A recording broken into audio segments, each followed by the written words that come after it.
ओम नमः शिवाय। नमस्कार दोस्तों, आप समस्त श्रोतागण का आपके यूट्यूब चैनल जीवन अमृत पर हार्दिक अभिनंदन है। आज की वीडियो में मैं आपको बताने वाली हूँ श्रावण महात्म कथा का 14वां अध्याय। इसके पहले के अध्याय अगर आप नहीं सुने हैं तो आप मेरे चैनल पर जाकर वहाँ से सुन सकते हैं और अपने सुझाव मुझे कमेंट बॉक्स में दे सकते हैं। और अगर आप मेरे चैनल पर पहली बार आए हैं तो आप मेरे चैनल को सब्सक्राइब करिए और मेरे सारे वीडियोस को देखने के लिए और सपोर्ट करने के लिए आप सबका बहुत बहुत धन्यवाद। तो चलिए आज की अध्याय का श्रवण करते हैं। शंकर जी ने संत कुमार से कहा, हे महामुने, श्रावण मास के शुक्ल पक्ष की पंचमी तिथि को जो कुछ करना चाहिए उसके संबंध में मैं आपको बतलाता हूँ। इसे कृपापूर्वक ध्यानपूर्वक सुनिए। साधक को चाहिए कि वह चतुर्थी को केवल एक बार भोजन करे और पंचमी वाले दिन उसे सोने अथवा चांदी का नाम निर्माण करना चाहिए और नक्त व्रत करना चाहिए। नक्त व्रत रखकर उसे काठ या मिट्टी का 5 फनों वाला नाग बढ़ई अथवा कुम्हार से बनवाना चाहिए तथा भक्ति द्वारा उसका अर्चना भी करना चाहिए। अपने घर के मुख्य द्वार के दोनों तरफ गोबर का 5 फनों वाला सांप बनाकर उसकी दूध तथा खीलों से पूजा करनी चाहिए। करवीर, मालती, चमेली तथा चंपा के फूलों से रमणीय गंध, अक्षत, फूल, धूप इन सभी से मिलाकर पूजा करनी चाहिए। ब्राह्मणों को शुद्ध घी के लड्डू तथा खीर का भोजन करवाना चाहिए। अंत में बासुकी, शेष, पद्मनाभ, कंबल, करकोटक, अश्व, धृतराष्ट्र, शंखपाल, कालिय तथा तक्षक इन नागों के कुलाधिपति को हल्दी चंदन से दीवार पर अंकित करना चाहिए तथा नाग माता कद्रु को भी अंकित करके फूल आदि से पूजा करनी चाहिए। साधक को नाम देवताओं का पूजन करके घी और चीनी मिलाकर उनको दूध पिलाना चाहिए। उस दिन लोहे की कढ़ाई में कोई पकवान न पकाना चाहिए। गेहूं और दूध का प्याज बनाकर भुना चना, धान का लावा, भुने हुए जौ नागों को देना चाहिए और आप भी उन्हीं चीज़ों का खाना चाहिए। साथ ही अपने बच्चों को भी यही भोजन कराएं। ऐसा भोजन करवाने से छोटे बच्चों के दांत मजबूत होते हैं। बाम्बी के नज़दीक गान वाद्य द्वारा उत्सव मनाना चाहिए। स्त्रियों को भी श्रृंगार करके उत्सव मनाना चाहिए। ऐसा करने वाले मनुष्यों को जीवन भर कभी सांप का भय नहीं होता। भगवान शंकर जी ने श्री संत कुमार से कहा, हे महामुने, सांसारिक जीवों के कल्याणार्थ मैं आपसे जो कुछ कहूँगा उसे ध्यानपूर्वक सुनिए। सांप के दर्शन मात्र से मनुष्य की अधोगति होती है।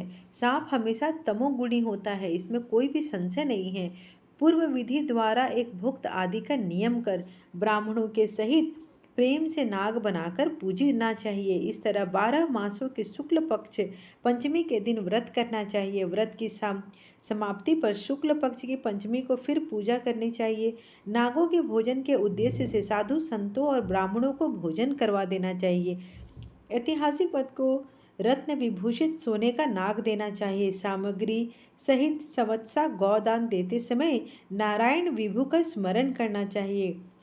नारायण जो कि सब जगह व्यापक हैं, सब वस्तुओं को देने वाले हैं, अनंत हैं तथा अपराजित हैं, ऐसा समझकर साधक को यह कहना चाहिए, हे गोविंद, मेरे वंश में हमारे पूर्व पुरुषों में से भी जो सांपों के डसने से अधोगति को प्राप्त हो गए हैं वह इस व्रत से तथा दान से मुक्ति को प्राप्त हो जाएं। इस तरह कहकर सफ़ेद चंदन युक्त चावल के पानी को भक्ति से वासुदेव के लिए जल में छोड़ देना चाहिए। इस प्रकार करने से यानी व्रत, पूजा तथा दान करने से जो जीव साधक के वंश में मर गए होंगे या सांप के काटने से भविष्य में मरने वाले होंगे, हे महामुने, वह सब के सब सर्प योनि से मुक्त होकर स्वर्ग लोक में चले जाएंगे। हे मुनि सत्तम, इस प्रकार व्रत करने वाला अपने वंश का उद्धार कर अप्सराओं से सेवित होता है, शिव के सानिध्य में जाता है। जो इस व्रत को अनुसार करता है उसका इस व्रत के सभी फलों की प्राप्ति होती है। जो मनुष्य श्रावण मास शुक्ल पक्ष की पंचमी के दिन भक्ति तथा श्रद्धा से नक्त व्रत करते हुए फूल आदि उपहारों से नाग देवों का पूजन करते हुए उन पर मणिकिरण विभूषित सूर्य प्रसन्न होते हैं, जो मकान का दान या प्रतिग्रह लेते हैं वह इस संसार में तो कष्ट भोगते ही हैं, मृत्यु के बाद उनको सर्प योनि की प्राप्ति भी होती है। हे विपेंद्र, जो लोग नाग की हत्या करते हैं उनके यहाँ अगले जन्म में पुत्र नहीं होता या होकर मर जाता है। स्त्रियों की कृपणता से भी प्राणी की सर्प योनि होती है। वे लोग जो दूसरों की धरोहर अमानत हजम कर जाते हैं वे भी सर्प योनि में ही जन्म लेते हैं। जो मनुष्य विभिन्न कारणों से सर्प योनि में चले जाते हैं उनके उद्धार के लिए यह नाग पंचमी व्रत एक उत्तम उपाय कहा गया है। जो लोग धन की कृणता त्याग कर नाग पंचमी का व्रत अथवा पूजा अर्चना करते हैं उनके हितार्थ सब नागों के स्वामी शेष और सब वासुकी नाग भगवान हरि से भगवान सदाशिव से हाथ जोड़कर प्रार्थना करते हैं। शेष और वासुकी की प्रार्थना से प्रसन्न होकर भगवान शिव और भगवान विष्णु उन लोगों की सब मनोकामनाएं पूर्ण करते हैं। वो लोग इस संसार में सुखपूर्वक अपना जीवन व्यतीत करने के बाद नागलोक में जाकर अनेक तरह के भोगों को भोगते हैं। उसके पश्चात वैकुंठ लोक और कैलाश भगवान विष्णु और भगवान शिव के गण होकर परम आनंद को भोगते हैं। हे विपेंद्र, आपके सामने मैंने यह नागों का नाग पंचमी व्रत कहा है। अब आप और क्या सुनना चाहते हैं मुझसे कहिए। इस प्रकार श्रावण महात्म कथा का 14वां अध्याय जो कि नाग पंचमी व्रत जिसमें विधान बताया गया है वो अब समाप्त हुआ।